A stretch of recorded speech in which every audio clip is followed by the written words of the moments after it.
자, 김만배 씨요. 한번 보시죠. 김만배 씨가 극단적 선택을 시도하고 아주대병원에 있다가 사흘 전이죠. 사흘 전 밤에 어디 그 병원에 갔는데 들어갈 때는 들것으로 실려 들어갔는데 2시간 후에는 멀쩡히 뛰어서 나와서 고급 승용차 부인이 몰고 있는 차에 타는 모습. 그게 이제 보도가 됐습니다. 자, 김만배 씨는 막 이렇게 주장을 해요. 아주대병원 외상센터에 입원 가능 기간이 14일, 2주라서 퇴원 후 다른 병원으로 옮겨 입원 치료 받을 예정이었다고 말을 하고 있답니다. 아주대병원에 계속 있고 싶었는데 거기 입원 가능 기간이 14일밖에 안 돼서 다른 병원으로 옮길 수밖에 없었어라는 취지인 것 같아요. 근데 아주대병원에서는 아니 주치 판단에 따라 3차 의료기관 입원 치료가 더 이상 필요하지 않아. 자, 김만배 씨 이제 퇴원하셔도 괜찮겠습니다라고 권고했다는 거예요. 환자 상태가 안 좋은데 아주대병원이 매몰차게 환자 나가라고 하지 않습니다. 이런 증언이 나왔다는 거죠. 양장 좀 결이 달라요. 김만배 씨와 아주대병원의 얘기는. 어떻습니까? 김재섭 위원님. 이 김만배 씨 그러면 지금 뭐 어떤 거예요? 뭐 극단적 선택 시도 위에. 예. 그러니까 건강상에는 큰 문제는 없어 보이는 걸로 보입니다.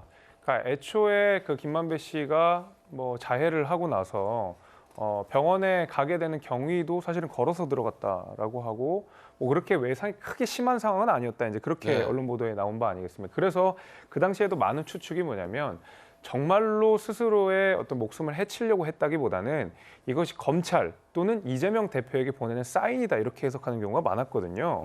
내 지금 이 신상이 굉장히 위축돼 있는 상황이고 더 이상 검찰의 수사를 견디기 어렵다. 내가 여기서 더 이상 나를 보호할 수가 없는 상황일 것 같다. 그것을 뭐 검찰의 무리한 수사로서 해석하는 사람들이 있었지만 한편으로는 이재명 대표에게 보내는 사인으로서 나 더 이상 버틸 수가 없다. 버틸 수가 없다. 네, 버틸 수가 없다. 나 좀 어떻게 좀 해달라. 네. 그리고 내가 뭐 진실을 이야기하더라도 더 이상 어쩔 수 없는 일이다라고 어떤 정치적인 사인을 보내는 것으로 해석하는 견해들이 더 강했거든요. 왜냐하면 외상 자체가 깊지 않았다라고 했기 때문에 그리고 병원을 갔던 과정 자체가 여건 석연치 않은 모습들이 많았기 때문에 저는 그런 의미에서 뭐 이런 여러 자리 이유로 뭐 구속도 지금 안 될 것 같고 뭐 재판도 연기한다고 이런 얘기가 있었지만 실제로 신체에 좀 크게 이상이 없는 한 아마 재판도 원래대로 이루어지지 않을까라는 생각이 좀 듭니다.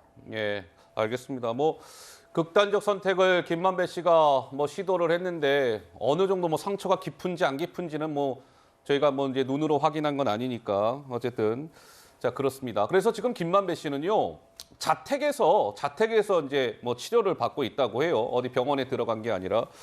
박 의원님 보시기에는 김만배 씨 재구속 필요성이 계속 제기됩니다. 재구속 되어야 한다고 생각하십니까? 근데 이제 구속이라는 것은 예. 피고인한테 가장 불리한 처분이잖아요. 근데 저분이 극단적 선택을 할 위험이 있어서 저분을 보호하기 위해서 구속한다는 건 논리적으로 약간 좀 모순이 돼요. 아, 그래서 저는 저것만 가지고 극단적 선택을 했다는 사실만 가지고 재구속을 할 것 같지는 않아요. 김만배 씨 입장에서는 어쨌든 조금이라도 시간을 더 벌기 위해서 입원 기간을 연장하거나 재판 재개 시점을 좀 늦추고 싶은 동기가 있어 보이는데 예. 근데 이제 재판부는 병원에서 주치의가 내린 판단에 따라서 이 정도의 외상이라면 이 정도의 진단이 나오니까 그 이후의 시점에는 재판을 재개해도 좋다. 이런 어떤 객관적 근거를 가지고서 재판 일정을 조정하는 거여서 김만배 씨 의도대로 될 것 같지는 않고요. 예, 예. 아마 1월 중순쯤 되면은 재판이 재개가 될 것 같습니다.